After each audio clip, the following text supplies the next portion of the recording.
Le manuel d'Épictète, ce qui dépend de nous. Parmi les choses qui existent, certaines dépendent de nous, d'autres non. De nous dépendent la pensée, l'impulsion, le désir, l'aversion, bref, tout ce en quoi c'est nous qui agissons. Ne dépendent pas de nous le corps, l'argent, la réputation, les charges publiques, tout ce en quoi ce n'est pas nous qui agissons. Ce qui dépend de nous est libre naturellement, ne connaît ni obstacle ni entrave. Ce qui n'en dépend pas est faible, esclave, exposé aux obstacles et nous est étranger. Donc, rappelle-toi que si tu tiens pour libre ce qui est naturellement esclave, et pour un bien propre ce qui t'est étranger, tu vivras contrarié, chagriné, tourmenté. Tu en voudras aux hommes comme aux dieux. Mais si tu ne juges tiens que ce qu'il est vraiment, et tout le reste étranger, jamais personne ne saura te contraindre ni te barrer la route. Tu ne t'en prendras à personne, n'accuseras personne, ne feras jamais rien contre ton gré. Personne ne pourra te faire de mal, et tu n'auras pas d'ennemis, puisque on ne t'obligera jamais à rien qui pour toi soit mauvais. À toi donc de rechercher des biens si grands, en gardant à l'esprit que, une fois lancé, il ne faut pas se disperser en œuvrant chichement et dans toutes les directions, mais te donner tout entier aux objectifs choisis et remettre le reste à plus tard. Mais si, en même temps, tu vises le pouvoir et l'argent, tu risques d'échouer pour t'être attaché à d'autres buts, alors que seul le premier peut assurer liberté et bonheur. Donc, dès qu'une image viendra te troubler l'esprit, pense à te dire « tu n'es qu'image » et non la réalité dont tu as l'apparence. Puis, examine-la et soumets-la à l'épreuve des lois qui règlent ta vie. Avant tout, vois si cette réalité dépend de nous ou n'en dépend pas. Et si elle ne dépend pas de nous, sois prêt à dire « cela ne me regarde pas ». Souviens-toi que le désir est tendu vers son objet, tandis que le but de l'aversion, c'est de ne pas tomber dans ce qu'on redoute. Si l'on est infortuné en manquant l'objet de son désir, on est malheureux en tombant dans ce qu'on voulait éviter. Donc, si tu ne cherches à fuir que ce qui est dépendant de toi et contraire à la nature, il ne t'arrivera rien que tu aies voulu fuir. Mais si tu cherches à éviter la maladie, la mort ou la misère, tu seras malheureux. Supprime donc en toi toute aversion pour ce qui ne dépend pas de nous. Et cette aversion, reporte-la sur ce qui dépend de nous et n'est pas en accord avec la nature. Quant au désir, pour le moment, supprime-le complètement. Car si tu désires une chose qui ne dépend pas de nous, tu ne pourras qu'échouer. Sans compter que tu te mettras dans l'impossibilité d'atteindre ce qui est à notre portée et qu'il est plus sage de désirer. Borne-toi à suivre tes impulsions, tes répulsions, mais fais-le avec légèreté, de façon non systématique et sans effort excessif. Pour tout objet qui t'attire, te sert ou te plaît, représente-toi bien ce qu'il est, en commençant par les choses les plus petites. Si tu aimes un pot de terre, dis-toi « j'aime un pot de terre ». S'il se casse, tu n'en feras pas une maladie. En serrant dans tes bras ton enfant ou ta femme, dis-toi « j'embrasse un être humain ».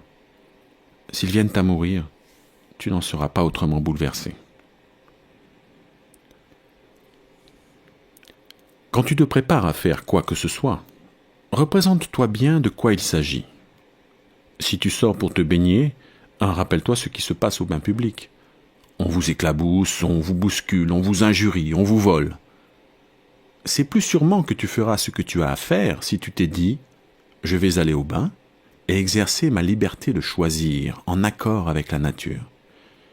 De même pour toutes tes autres tâches.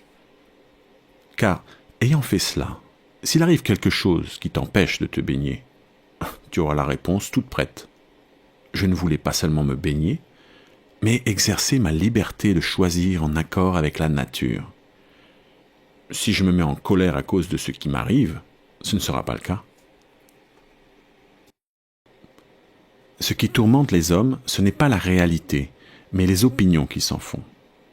Ainsi, la mort n'a rien de redoutable. Socrate lui-même était de cet avis. La chose à craindre, c'est l'opinion que la mort est redoutable.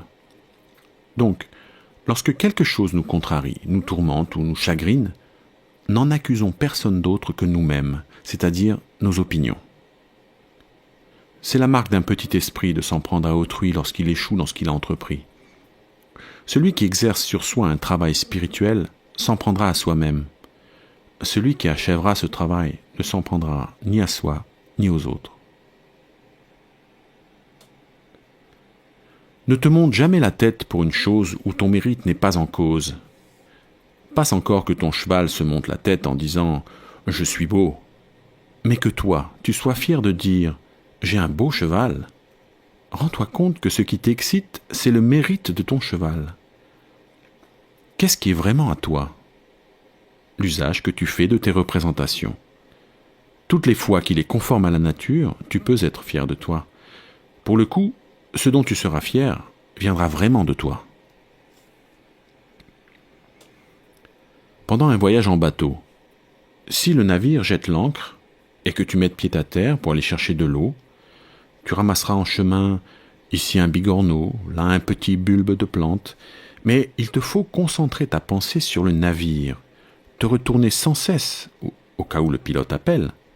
S'il appelle, il faut tout planter là, de peur d'être jeté à fond de cale et ligoté comme du bétail. C'est pareil dans la vie. Si, en guise de bigorneau, on te donne une petite femme ou un esclave, il n'y a pas de mal à cela. Mais quand le pilote t'appelle, cours vers le navire et laisse tout sans te retourner. Et si, en plus, tu n'es plus tout jeune, reste à proximité du navire de peur de manquer l'appel. N'attends pas que les événements arrivent comme tu le souhaites, décide de vouloir ce qui arrive et tu seras heureux. La maladie est une gêne pour le corps, pas pour la liberté de choisir, à moins qu'on ne l'abdique soi-même.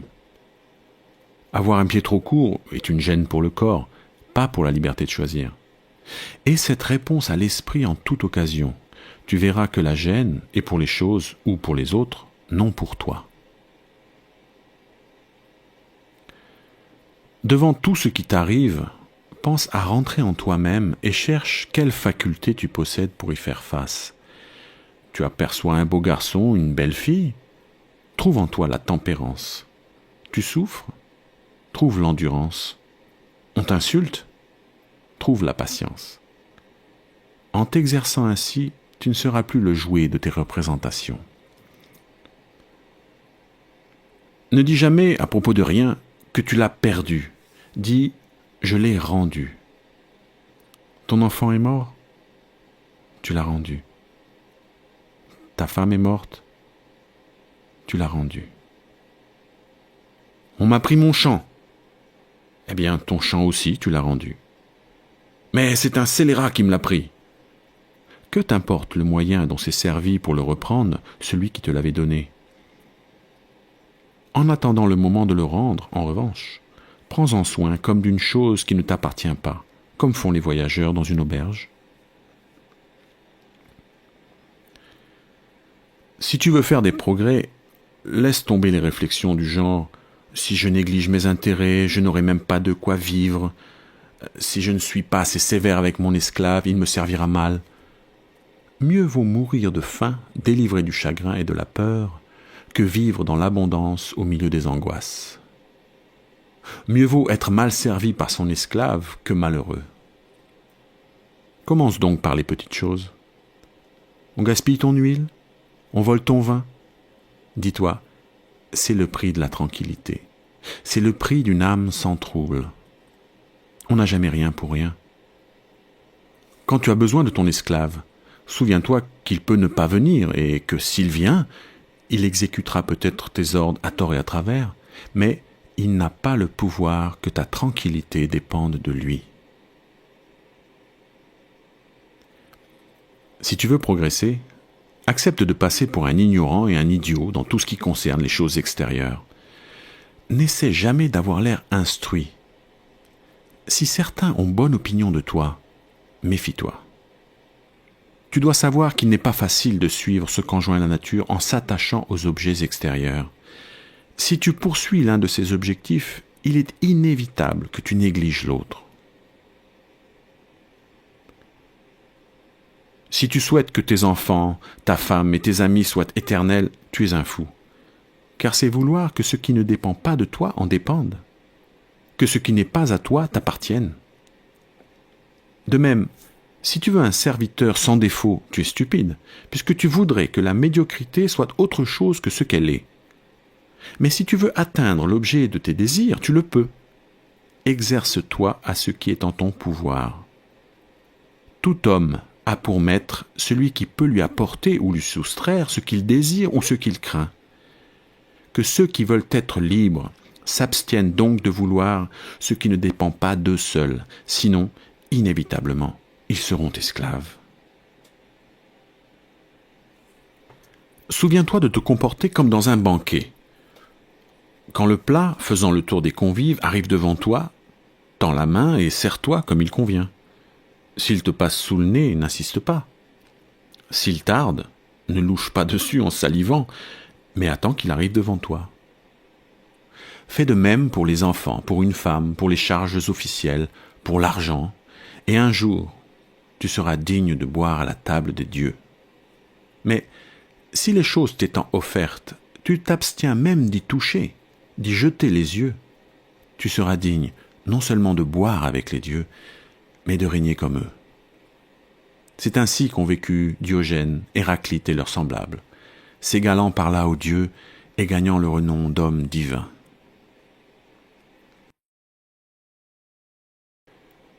Lorsque tu vois quelqu'un se lamenter sur son fils parti en exil ou parce qu'il a perdu ses biens, ne te laisse pas aller à croire que ces événements font son malheur. Ce qui cause du chagrin à cet homme, ce n'est pas ce qui lui arrive, sinon cela ferait le même effet à tel ou tel, mais l'opinion qu'il se fait de cet événement. Cependant, ne refuse pas de t'associer raisonnablement à sa peine, et même, au besoin, pleure avec lui. Prends seulement garde de ne pas pleurer aussi en toi-même.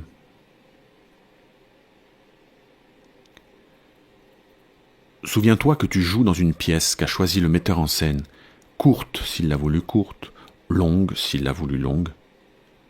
S'il te fait jouer le rôle d'un mendiant, joue-le de ton mieux. Et fais de même que tu joues un boiteux, un homme d'État ou un simple particulier. Le choix du rôle est l'affaire d'un autre.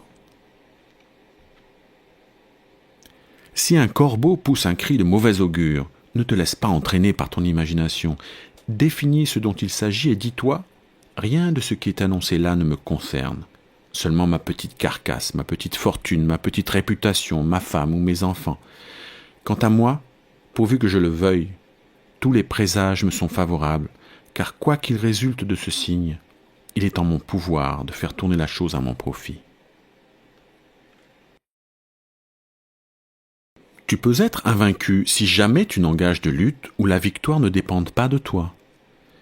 Garde-toi d'estimer heureux un homme choisi pour une charge officielle ou très puissant ou jouissant pour une raison ou une autre de l'estime publique.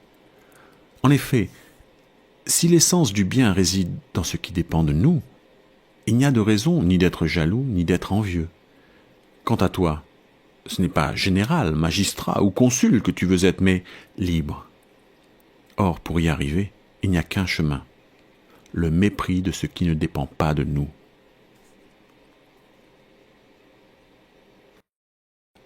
Souviens-toi que ce qui te cause du tort, ce n'est pas qu'on t'insulte ou qu'on te frappe, mais l'opinion que tu as qu'on te fait du tort. Donc, si quelqu'un t'a mis en colère, sache que c'est ton propre jugement le responsable de ta colère. Essaie de ne pas céder à la violence de l'imagination, car une fois que tu auras examiné la chose, tu seras plus facilement maître de toi. Que la mort, l'exil et tout ce qui te semble redoutable soient présents à tes yeux tous les jours, la mort surtout. Et jamais tu n'auras de pensée lâche, ni de désir immodéré. Si ton désir te pousse vers la philosophie, prépare-toi à être partout en butte aux moqueries et aux sarcasmes, à entendre dire « Voyez-le nous revenir en philosophe » ou « Qu'est-ce qui nous vaut ce front superbe ?» Mais toi, garde ton front de tous les jours. Tiens-t'en fermement aux conduites qui te semblent les meilleures, conscient que c'est Dieu qui t'a mis à ce poste. Et souviens-toi que si tu restes constant dans ces principes, ceux qui au début se moquaient de toi finiront par t'admirer, tandis que si tu ne te montres pas à la hauteur, on rira de toi 2 fois plus fort. S'il t'arrive un jour d'accorder du poids aux objets extérieurs par désir de plaire à quelqu'un, sache que tu réduiras à néant tes principes de vie. Borne-toi donc à être toujours philosophe. Mais si tu tiens aussi à le paraître, que ce soit à tes propres yeux et tu en auras fait assez. Ne te laisse pas décourager par des réflexions du genre « je vais vivre sans honneur, je ne serai qu'un zéro ». Si vivre sans honneur est un mal, aucun mal ne peut t'arriver par la faute d'autrui, rien de honteux non plus. Crois-tu qu'il dépende de tes efforts d'être tiré au sort comme magistrat, invité à un banquet? Pas du tout. Alors, comment serait-ce un déshonneur de ne pas l'être? Comment peux-tu dire que tu n'es qu'un zéro, puisque tu n'es tenu d'être quelque chose qu'au regard de ce qui dépend de nous, domaine où tu peux prétendre aux plus grands honneurs? Tes amis resteraient sans secours? Comment cela? Ils ne recevraient pas de tes mains leurs petites pièces? Tu ne les ferais pas nommer citoyens romains? Qui te dit que ces choses-là dépendent de nous et nous regardent? Qui peut donner à autrui ce qu'il n'a pas lui-même? Alors, procure-le-toi, dira-t-on, pour nous en faire profiter. Si je peux me le procurer sans déchoir à mes propres yeux, en restant loyal et sans bassesse, qu'on me montre le chemin, j'y vais.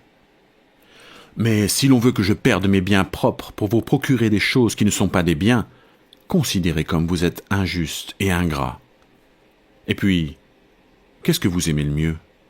De l'argent ou un ami loyal et digne d'estime? Aidez-moi à être tel au lieu de vouloir que j'agisse d'une façon qui me ferait cesser de l'être. Mais dis-tu, ma patrie resterait sans secours quand je pourrais l'aider? Là encore, de quelle aide parles-tu? Tu ne peux lui offrir ni terme ni portique, et alors? Le forgeron, lui, offre-t-il des chaussures? Le cordonnier, des armes?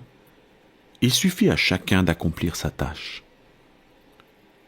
En travaillant à fabriquer pour elle un citoyen de plus, plein de loyauté et de respect de soi, ne ferais-tu rien pour elle?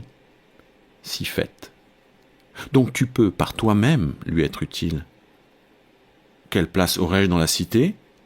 Celle où tu pourras rester loyal et digne d'estime. Mais si, voulant servir la patrie, tu réduis à néant ses vertus, une fois perdu toute loyauté et tout respect de toi, quel service pourrais-tu lui rendre?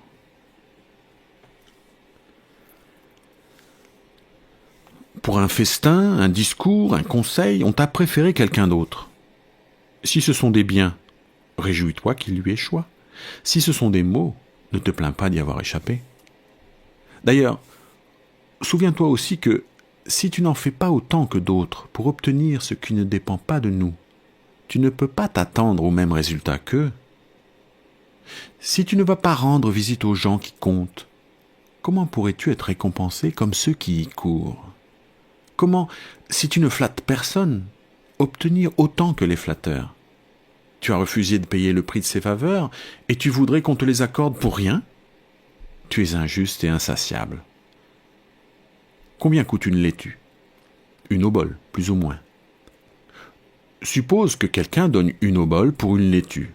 Si toi, tu ne donnes rien et ne reçois rien, ne considère pas avoir eu moins que lui. Il a sa laitue, toi, l'obole que tu n'as pas donnée. Eh bien là encore, c'est la même chose. On ne t'a pas invité à un festin. C'est que tu n'as pas donné le prix auquel on estimait le repas. Et ce prix, c'était flatterie ou service. Donc, si cela te sert, donne ton dû quel qu'en soit le prix. Mais si tu veux être payé de retour sans rien donner, tu n'es qu'un insatiable et un fou. N'as-tu rien obtenu à la place de ce repas? Si. L'honneur de n'avoir pas flatté qui tu ne voulais pas, de n'avoir pas eu à supporter la morgue des serviteurs devant sa porte. L'expérience commune nous sert à comprendre ce que veut la nature. Ainsi, quand le jeune esclave du voisin casse une coupe, nous sommes prêts à dire « ce sont des choses qui arrivent ». Sache donc que, Si c'est une de tes coupes qu'on a cassée, tu dois avoir la même réaction que pour celle du voisin. Applique cette règle aux choses les plus graves. Quelqu'un perd son enfant, sa femme. Chacun de dire « Nous sommes tous mortels ». Mais si l'on est soi-même frappé par un deuil, on s'écrie aussitôt « Hélas, pauvre de moi !» Nous devrions avoir à l'esprit la réaction que nous avons eue en apprenant la nouvelle à propos de quelqu'un d'autre. De même que la marque n'est pas là pour faire rater la cible, de même, il n'y a pas de place pour le mal dans l'ordre universel. Si on livrait ton corps au premier venu, tu serais indigné. Et pourtant, tu livres à n'importe qui ton jugement, avec pouvoir d'y jeter trouble et confusion pour peu qu'on t'injurie, et tu n'as pas honte. Pour tout ce que tu entreprends, examine les tenants et aboutissants avant de passer à l'action. Sans cela, tu seras d'abord plein de zèle parce que tu ne penseras à rien de ce qui va s'ensuivre et puis, dès que surgiront les difficultés, tu abandonneras lâchement la partie. Tu aimerais être vainqueur aux Jeux Olympiques ? Moi aussi, par les dieux. Gagner aux Jeux, c'est bien agréable, mais avant de te lancer, examine un peu les tenants et aboutissants. L'abstinence sexuelle, le régime, les renoncements aux friandises, les exercices sous la contrainte et aux heures réglementaires, qu'on cuise ou qu'il gèle. Il ne faut pas boire frais, dans certains cas même pas de vin. S'en remettre entièrement à son entraîneur comme à son médecin. Ensuite, en luttant, piétiner dans la poussière, au coude à coude avec son adversaire, parfois se démettre un poignet, se tordre la cheville et peut-être recevoir le fouet pour finalement être vaincu. Pense à tout cela. Et après, si tu en as encore envie, entre dans la carrière. Sinon tu ne seras qu'un gamin qui joue tantôt au lutteur, tantôt au gladiateur, tantôt au sonneur de trompette, tantôt aux acteurs de tragédie. Un jour, tu seras athlète, un autre gladiateur, un autre rhéteur, un autre philosophe, mais jamais tu ne seras rien à fond. Comme un singe, tu imiteras tout ce que tu vois, et tu choisiras tantôt une chose, tantôt l'autre. Car tu ne te seras pas mis à la tâche après réflexion en ayant fait le tour de la question, mais au petit bonheur poussé par une éphémère envie. C'est ainsi que d'aucuns, en voyant un philosophe, en l'entendant parler comme Euphrate, et pourtant qui pourrait se vanter de parler comme lui, veulent aussitôt se lancer dans la philosophie. Mais, mon brave, il faut d'abord examiner ce dont il s'agit. Bien observer ton caractère pour voir si tu pourras tenir. Tu as envie d'être champion au pentathlon ou à la lutte. Regarde tes biceps, tes cuisses, tes reins. Nous ne sommes pas tous doués pour les mêmes choses. Crois-tu, en te mettant à la philosophie, que tu pourras boire et manger comme à présent, céder à tes désirs et te laisser emporter par la colère comme à présent ? Il te faudra veiller, souffrir, quitter tes proches, endurer le mépris d'un petit esclave, être tourné en dérision par les passants et toujours avoir le dessous, qu'il s'agisse d'honneur officiel, du pouvoir, de procès, ou d'autres affaires de même farine. Voilà ce qu'il te faut examiner. Seras-tu prêt, alors, à payer de ce prix l'insensibilité aux émotions, la liberté, la sérénité ? Si c'est non, ne va pas plus loin. Ne sois pas comme les enfants, philosophe un jour, percepteur d'impôts le lendemain, et puis rhéteur, et puis encore procurateur de César. Tout cela ne fait pas bon ménage. Il faut que tu sois un, bon ou mauvais. Il te faut cultiver ou bien la part qui dirige ton âme, ou alors tes biens matériels, consacrer tes efforts au-dedans ou au-dehors, c'est-à-dire régler ta vie en philosophe ou en homme ordinaire. La plupart du temps, notre conduite se mesure à l'aune de nos relations. Celui-ci est mon père ? Je dois prendre soin de lui céder en tout, supporter ses injures, ses coups. Mais c'est un mauvais père. Eh bien, la nature ne t'a pas fixé pour rôle de vivre avec un bon père, mais avec un père. Mon frère me fait du tort. Alors, garde vis-à-vis de lui le poste qui est le tien et ne te demande pas comment il se conduit, mais comment, toi, tu dois te conduire pour suivre dans tes choix ce qu'enjoint la nature. Personne ne te fera de mal, à moins que tu n'y consentes. Le mal ne viendra que lorsque tu jugeras qu'on te fait du mal. De la même façon, examine ce que doivent être tes relations avec tes voisins, tes concitoyens, le gouverneur de ta province, et tu sauras quelle conduite adopter à l'égard de chacun d'eux.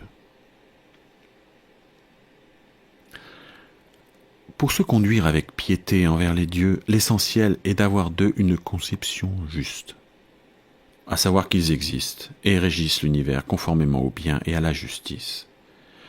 Ensuite, il faut être personnellement résolu à leur obéir, à céder au cours des événements et à le suivre de son plein gré, en sachant que c'est un dessein idéal qui le gouverne. De cette façon, jamais tu n'adresseras de reproches aux dieux, ni ne les accuseras de te négliger. D'ailleurs, il est exclu que cela t'arrive si tu ne te laisses pas emporter par des buts qui ne dépendent pas de nous, si tu choisis de ne voir le bien et le mal que dans ce qui dépend de nous.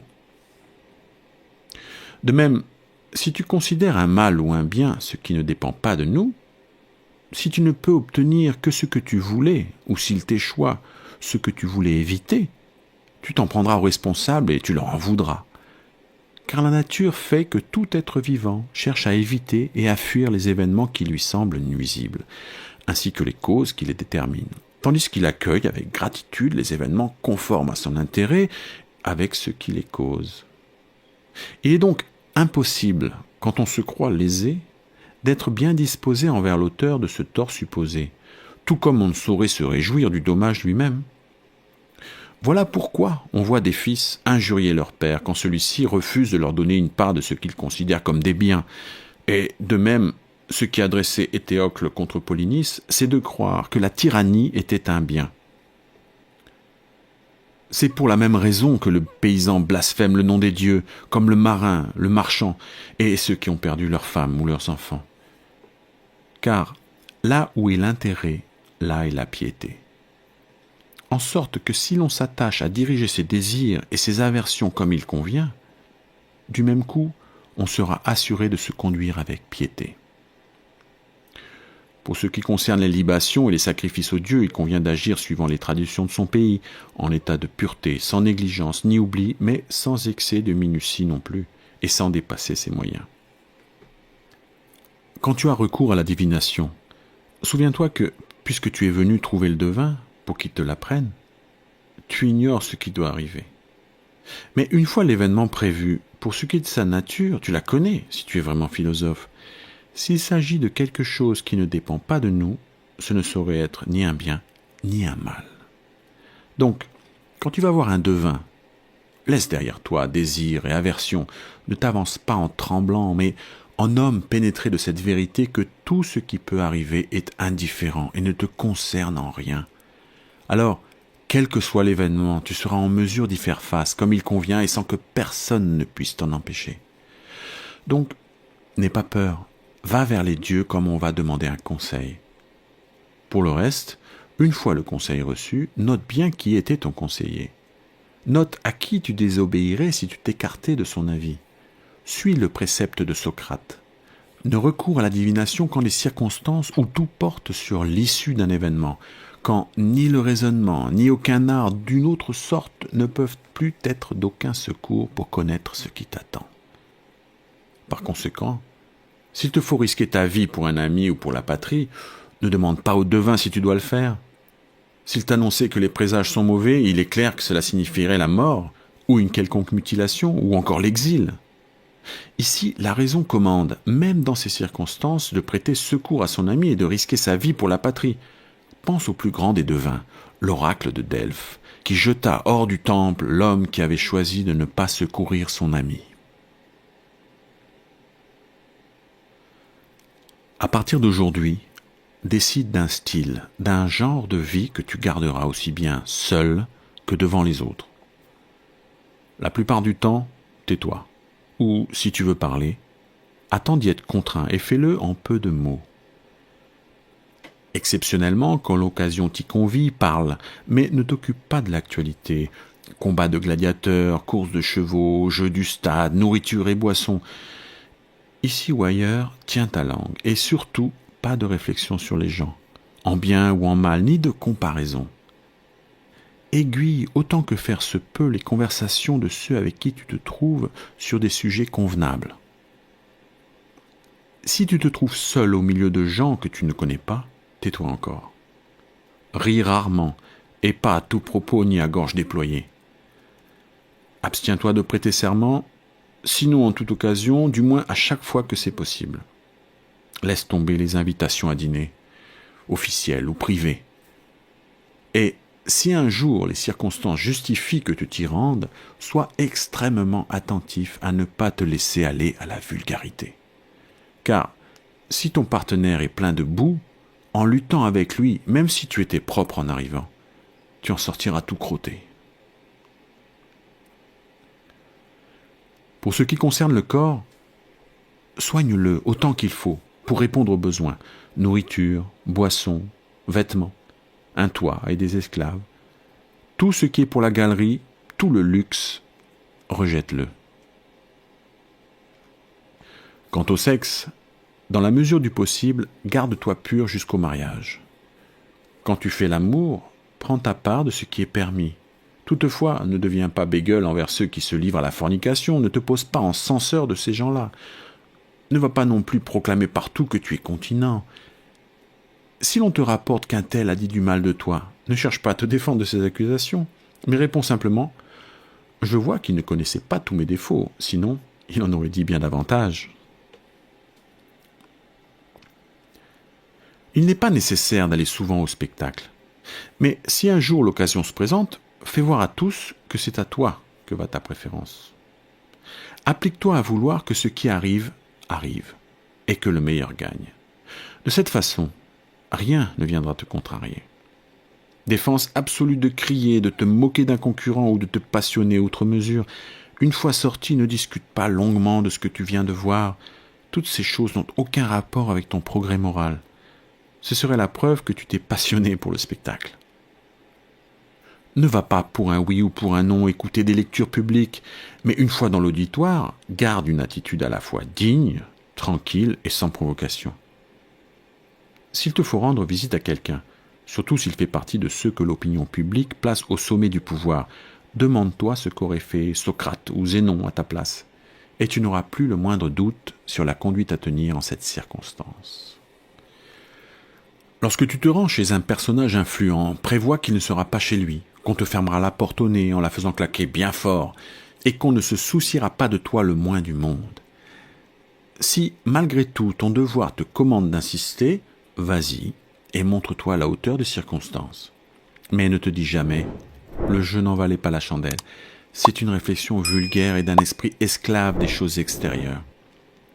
Au cours de la conversation, abstiens-toi de t'étendre sur tes actions passées, sur les risques que tu as pris, car s'il t'est doux de te remémorer les dangers que tu as courus, le récit de tes aventures n'a pas les mêmes charmes pour les autres.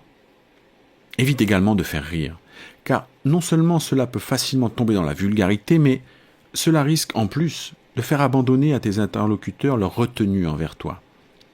Un autre terrain glissant, c'est quand on en vient à parler de choses obscènes.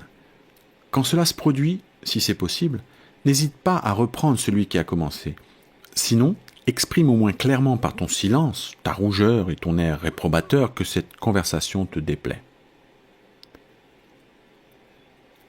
Quand il te vient l'envie d'un plaisir, comme pour les autres sortes de représentations, prends garde de ne pas céder à sa violence.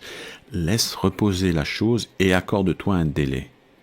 Songe à ces deux instants, celui où tu goûteras le plaisir et celui où, après y avoir goûté, tu en auras le regret et t'insulteras toi-même tout bas.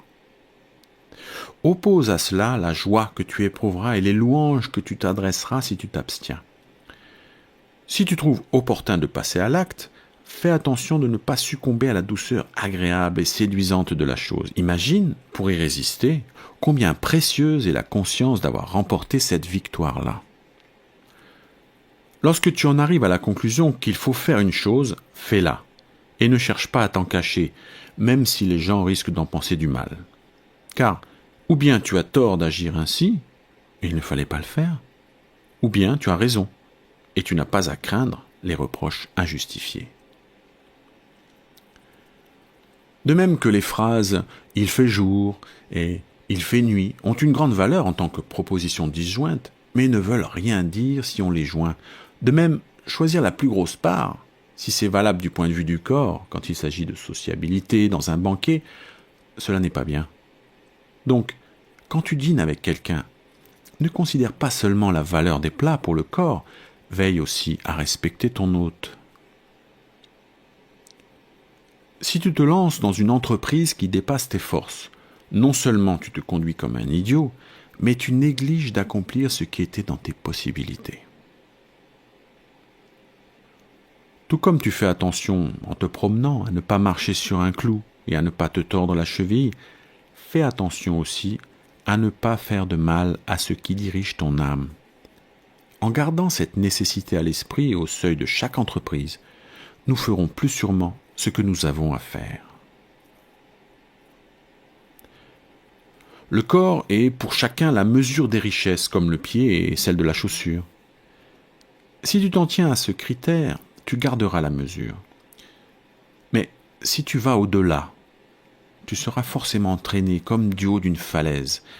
Pour la chaussure, si tu vas au-delà des besoins du pied, tu la voudras couverte d'or, puis teinte en pourpre, puis brodée. Une fois qu'on a passé la mesure, il n'y a plus aucune limite. Dès qu'elles ont passé 14 ans, les hommes appellent les femmes maîtresses. Elles, voyant que leur unique intérêt est de coucher avec eux, commencent à se maquiller et mettent en cet art toutes leurs espérances. Il faut donc leur faire comprendre que leur seule gloire est de donner à tous l'image d'une vie réglée et d'une âme pudique. C'est la marque d'un naturel débile que de s'attarder aux choses du corps, comme de passer trop de temps à prendre de l'exercice, à manger, à boire, à faire ses besoins, à copuler. Tout cela, il faut le faire comme en passant. C'est sur notre jugement que nous devons porter toute notre attention. Face à quelqu'un qui te fait du tort, par sa conduite ou ses propos, souviens-toi que s'il agit ainsi, c'est qu'il pense avoir raison. Il ne lui est pas possible de régler sa conduite sur ta façon de penser. C'est la sienne qui le guide et, si elle est erronée, il se fait du tort à soi-même en demeurant dans son erreur. En effet, si une vérité complexe passe pour un mensonge, ce n'est pas la complexité qui est en faute, mais bien celui qui se trompe. En te fondant sur ce principe, tu garderas ton sang-froid face à ceux qui t'insultent. Chaque fois, tu n'auras qu'à te dire « c'est ce que lui pense ». Toute chose a deux poignées. L'une permet de la porter, l'autre non. Si ton frère te fait du tort, ne prends pas cela en te disant qu'il te fait du tort, c'est le côté impossible à porter. Dis-toi plutôt que c'est ton frère, ton compagnon. Tu prendras ainsi la chose du côté où l'on peut la porter. Il n'est pas logique de dire « je suis plus riche que toi, donc je vaux mieux que toi ». « Je parle mieux que toi, donc je vaux mieux que toi ». Ce serait bien plus logique de dire « je suis plus riche que toi, donc ma fortune vaut mieux que la tienne ». Je parle mieux que toi, donc mon éloquence vaut mieux que la tienne. Car tu n'es ni ta fortune, ni ton éloquence. Un tel se lave vite. Ne dis pas qu'il se lave mal, mais qu'il se lave vite. Si un autre boit beaucoup de vin, ne le traite pas d'ivrogne. Dis simplement qu'il boit beaucoup. En effet, qu'en sais-tu avant d'avoir pesé leur raison ? De cette façon, tu éviteras, devant ce que tu te représentes d'un objet, de lui donner une autre représentation. Où que tu te trouves, ne te présente jamais comme philosophe. Ne parle pas longuement devant des profanes des principes de la philosophie. Agis plutôt suivant ces principes. Par exemple, dans un banquet, ne dis pas comment on doit manger. Mange seulement comme il faut. Souviens-toi de Socrate. Il s'était si bien débarrassé de toute envie de briller que, lorsqu'on venait le trouver pour se faire présenter à des philosophes, c'était lui qui conduisait les gens, tant il lui était égal d'être méconnu. Si, dans une assemblée de profanes, la conversation tombe sur un principe philosophique, d'une manière générale, abstiens-toi d'intervenir. Tu risquerais fort de recracher des bribes de savoir mal digéré si un jour on te dit que tu ne sais rien et que tu n'en es pas mortifié, sache que tu es en bonne voie. Ce n'est pas en lui mettant l'herbe sous le nez que les moutons montrent aux bergers qu'ils ont bien mangé. C'est à leur laine et à leur lait qu'on s'en aperçoit. Après qu'ils ont digéré leur nourriture, eh bien, fais de même. Ne va pas mettre sous le nez des profanes les principes de la philosophie. Fais-leur en voir les effets quand tu les as digérés.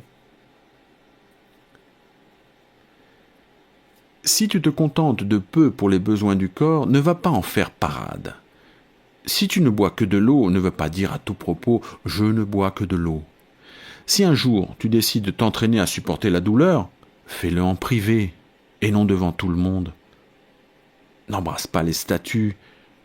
Si tu as trop soif, prends de l'eau fraîche dans ta bouche et recrache-la sans rien dire à personne. Attitude et caractère de l'homme ordinaire. Il n'attend rien, en bien ou en mal, de soi-même, et tout des circonstances extérieures. Attitude et caractère du philosophe. Il attend tout, en bien comme en mal, de soi-même. Signe distinctif de l'homme en progrès. Il ne blâme personne, ne loue personne, ne reproche rien à personne, n'accuse personne. Il ne dit jamais rien qui tende à faire croire qu'il sait quelque chose ou qu'il est quelqu'un. En cas d'échec, d'obstacle, il ne s'en prend qu'à soi-même. S'il reçoit des éloges, il rit en secret de celui qui les fait. Si on le critique, il ne cherche pas à se défendre. Il marche comme les malades, attentif à ne pas brusquer le membre en voie de guérison tant qu'il n'est pas cicatrisé. Tout désir lui vient de lui seul. Quant à l'aversion, il est entraîné à n'en éprouver que pour ce qui, tout en dépendant de nous, est contraire à la nature. Ses inclinations, quel qu'en soit l'objet, sont modérées.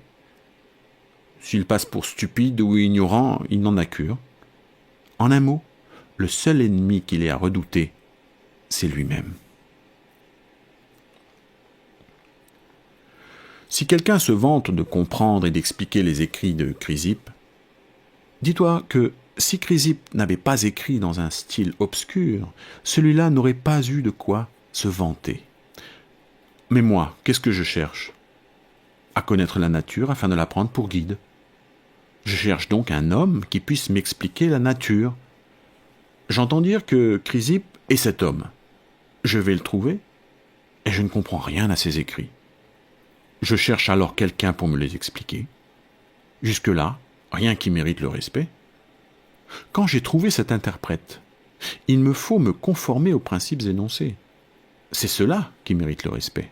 Mais si c'est seulement l'explication de textes que j'admire, ne serais-je pas plutôt que philosophe devenu un grammairien qui gloserait Chrysippe au lieu d'Homère ?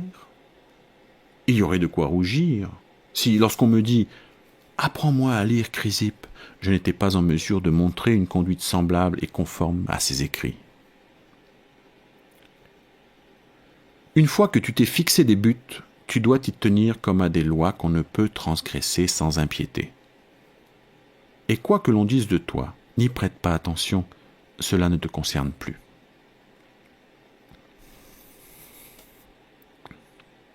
Combien de temps encore vas-tu attendre pour t'estimer digne des plus grands biens et cesser enfin d'enfreindre la règle qui doit déterminer ta vie ? Tu connais les principes qui doivent fonder ta réflexion, si tu as assez réfléchi. Quel maître attends-tu à présent pour te décharger sur lui du soin de ton progrès moral ? Tu n'as plus 15 ans. Tu es un homme mûr. Si désormais tu te montres négligent, si tu prends les choses à la légère, si tu continues à échafauder projet sur projet en reculant sans cesse le jour où tu devras enfin prendre soin de ta vie, tu ne feras aucun progrès. Et sans t'en rendre compte, tu finiras par vivre et mourir comme un homme ordinaire. Décide donc tout de suite de vivre en adulte résolu à progresser. Que tout ce qui te semble le meilleur te soit une loi incontournable. En présence de quelques tâches pénibles ou agréables, glorieuses ou honteuses, dis-toi que tu dois te lancer, que les Jeux Olympiques sont ouverts, que tu ne peux plus tergiverser et qu'en un seul jour, une seule action peut anéantir ou confirmer ton progrès moral. C'est ainsi que se comportait Socrate, qui n'écoutait en toutes circonstances que la règle dictée par la raison. Pour toi, même si tu n'es pas encore Socrate, vis au moins en t'efforçant de l'imiter.